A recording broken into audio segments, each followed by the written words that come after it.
the legendary Sage Steele. Give it up for Sage Steele, everybody. Hi, guys. Legendary. I don't know about that. Legendary. So, Sage, I have to ask you, the college football playoff. No, I'm kidding. Oh, my God. Listen, I went to Indiana. They got a big game at Notre Dame today. Do we have any hope? Well, I think so. Silence. So, I'm such a college football fan and aficionado. Backstage, we have two big screens. One screen of what's happening on AmFest, and another screen that is just college football coverage all day long. You know, you got to have both. Yes, priorities. Light applause. So, there you go. Good luck. Honestly, Donald Trump winning the White House and ASU in the college football playoff, miracles do happen, I got to tell you. Exactly. Pretty amazing. Sage, welcome.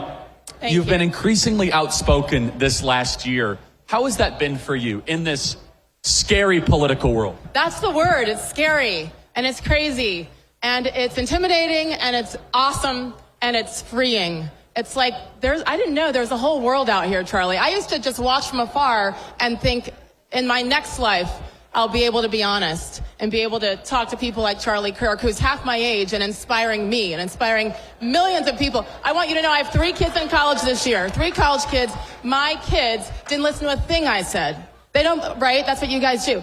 They listen to you, and you truly changed this country. So it's been an honor to stand up here with you. So Sage, talk about the moment where you decided to go all in. You went from someone that was treated terribly by a certain sports network that we all reluctantly have to watch, and then you went all the way up until being on the Women's for Trump bus. Am I Crazy. correct? Yes. So how did that happen? We only have 2 minutes here, but walk us through the succession of events. That's what happens when you decide to stand up for yourself and sue Disney, I guess, is that you say, forget it.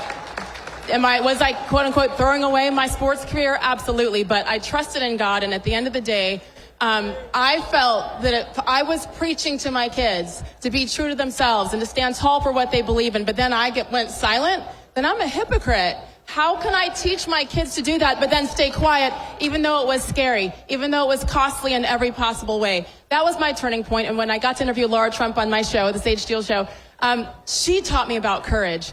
And she sacrificed a lot. And so I think that's the key. I'm going to talk about this today when I get on stage, and thank you for having me up there, about fear. And it's real and why we hold back. I know every person here has had to push through fear, probably just to be here.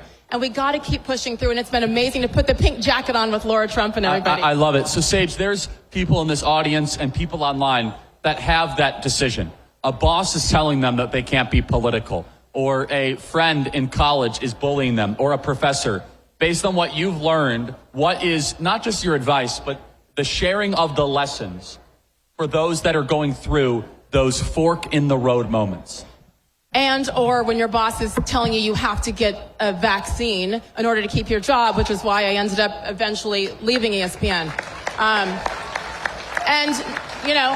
Getting the shot at that time because I was afraid. So that's what I want to focus on today, is just pushing through that fear. But I do think it's personal. It's just like raising kids. There's no one way to do it. There's no mandate. There's no book. There's no easy way. You're going to sacrifice. So the question that I had to ask myself, what was I willing to sacrifice? And I didn't realize that the list was a lot longer than I ever thought. It is worth it. And for me, it also came down to, yes, being an example to my kids, and my faith. And my faith has never been stronger. And it's been really beautiful to see what happens when you let go of control. We try to control everything. And when you let go and let God, I'm standing next to Charlie Kirk right now because of that. I'm not talking about football. I'm talking about things more important than football. Sage, I gotta make sure we stay on schedule, but just one more thing. Plug the Sage Steele Show for the audience, please, okay? Yes, please. At Sage Steele Show, YouTube. So I'm just learning all this YouTube stuff. I need some advice. I just dropped a great show yesterday with John Rich. A country music star. Let me tell you what he said. Just yesterday, he wrote a song dedicated to Diddy. That's all I'll say. Check out the show. It's John Rich. But the best part is to be able to have conversations with people, even people you disagree with. That's what's been missing in this country, and I'm trying to help bring it back.